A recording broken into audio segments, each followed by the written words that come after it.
ఈరోజు మీకు యూకేలో ల్యాండ్లార్డ్ కష్టాలు ఎలా ఉంటాయో చూపిస్తాను. మనం ప్రాపర్టీ ఇక్కడ రెంట్కి ఇస్తే ల్యాండ్లార్డ్గా కొన్ని చెక్స్ చేయించాలి. గ్యాస్ అండ్ ఎలక్ట్రిసిటీ ఇలా కొన్ని ఉంటాయి. ఇవి ప్రతి సంవత్సరం చేయించాలి. సో అవి చేయించడానికి ఇవాళ మా రెంటెడ్ ప్రాపర్టీకి వెళ్తున్నా. నేను బుక్ చేసుకున్న కంపెనీ ఈ చెక్స్ వీక్ డేస్ మాత్రమే చేస్తుంది. సో ఆఫీస్ కూడా సెలవు పెట్టి వెళ్లాల్సి వచ్చింది. అలాగే ప్రాపర్టీ రెంట్కి ఇస్తే కొన్ని ప్రాబ్లమ్స్ ఏంటంటే రెంట్ తీసుకున్న వాళ్ళు కొన్నిసార్లు సరిగ్గా మెయింటైన్ చేయరు. సో మౌల్డ్ అండ్ కండెన్సేషన్ వస్తుంది.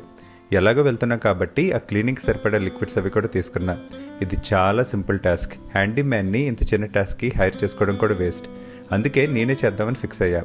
Okay, let start the work. First condensation వచ్చిన ఏరియాలో ఫుల్గా మౌల్డ్ స్ప్రే చేసి ఒక 10 to 15 minutes వదిలేసా. మౌల్డ్ దాని అంతటా అదే వచ్చేసింది. సో క్లీనింగ్ చాలా ఈజీగా అయిపోయింది. ఆ తర్వాత ఇంజనీర్ వచ్చి గ్యాస్ అండ్ ఎలక్ట్రిసిటీ చెక్స్ అన్ని చేశాడు. రిజల్ట్స్ ఒక 2 daysలో వస్తాయంట. లెట్స్ సీ మన టెస్ట్ ఫెయిల్ అవుతాయో పాస్ అవుతాయో. ఫైనల్గా సంధి ఇచ్చిన లంచ్ తినేసి ఇంటికి స్టార్ట్ అయ్యాయి.